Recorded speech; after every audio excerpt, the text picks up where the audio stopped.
Welcome back to the SingleMom Minute. And again, my name's Alesha Webster. I'm here to talk about everything. Everything single mom. My goal is to empower, to inspire, and to motivate you and your family to take your life to the next level. Now today I'm going to talk about the 10 signs of when to girlfriend, single mom, keep it moving. Keep it moving. I'm talking about relationships. Tip number 1, core values. Are they the same? If you don't have the same ethics, morals, values, the same just structure itself, you got to keep it moving. Because it's very hard in adulthood for somebody to grasp or gather the same, just core values as a person. The ethical standpoint, it's very difficult. Tip number 2, if they aren't great with your kids, of course, you got to keep it moving. If they're not good for the kids, they're not good for you. Tip number 3, are you reaching? And when I say reaching, are you stretching yourself out of there? Are you trying, out of comfort? Are you trying to, put yourself in a different comfort zone and see, maybe, I like this type of guy, but you know what? I'm going to go for the exact opposite maybe this time around to see if it'll work. Are you reaching? Are you in a desperate mindset?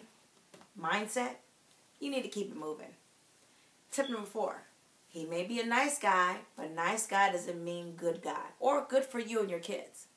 Just because someone's nice, he may be a great man, great for somebody else. And there might be a better man, better for you. Just because you're nice doesn't mean you're good for you. Tip number 5, settling. Settling. Whether it's with your ex, you're trying to settle and reconcile with him, or you met somebody and saying, hey, he's not, he doesn't make the most money, he's not the greatest guy, maybe he smokes, or, you know what, he's into this and I'm not necessarily into that, but at least I have somebody. You're settling. Point blank, don't do it. Don't settle, don't compromise yourself, and definitely don't compromise your children's childhood or your dreams just to have a relationship. Get you right. Get your household right. Get your mind right. You don't have to settle, because settle doesn't mean better. Tip number 6, looks good on paper. Now, these days, there's plenty of men that good on paper.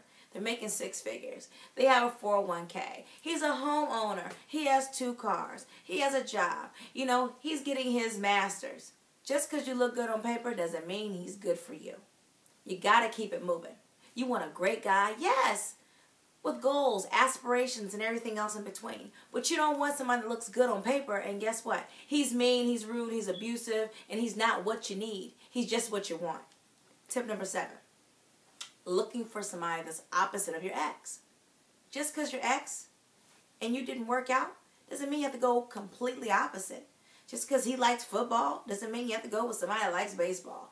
Just because he's from the South or he's a New Yorker doesn't mean you got to get a California guy. You don't have to go for somebody the exact opposite to the extreme and think that's going to be a better situation. Tip number 8, if people are constantly asking you, are you happy? Then that's a problem. Because a relationship, you should exude happiness. You're not going to be happy every day or even every week. You have your ups and downs. But you want to be able to, you want people to see that you're happy. You want them to know that you're happy. You don't have to tell everybody, hey, I'm happy, I'm happy, I'm happy. But they should see that you're happy, that you're secure, and that your relationship is growing. Tip number 9, just because he is good with your kids doesn't mean he's good for you either.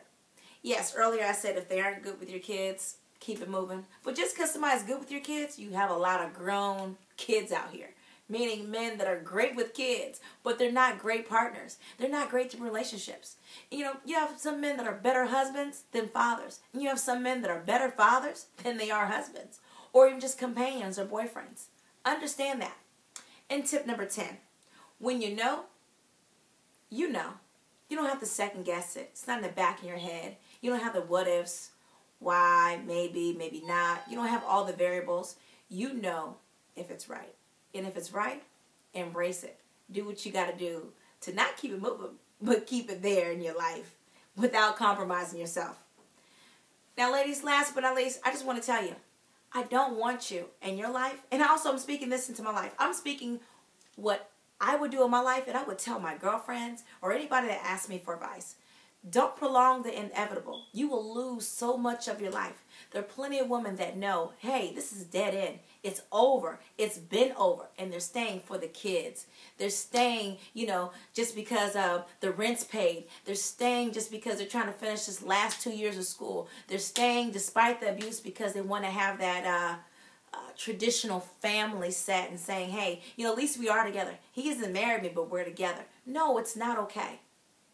I want you to build you. I want you to get yourself right. I want you to show your kids a good household. It's better to have one happy parent than two miserable parents. One happy household where you're doing what you got to do, you're embracing your life, you're educating, you're growing your career, you're taking your life to the next level, than two parents that are miserable and fighting and going at each other. And they don't need to see you also in a relationship if you're not with a parent, with somebody else going through that type of nonsense either. Hey, I'm Alesha Webster. I'm just trying to give you some tips on when to keep it moving.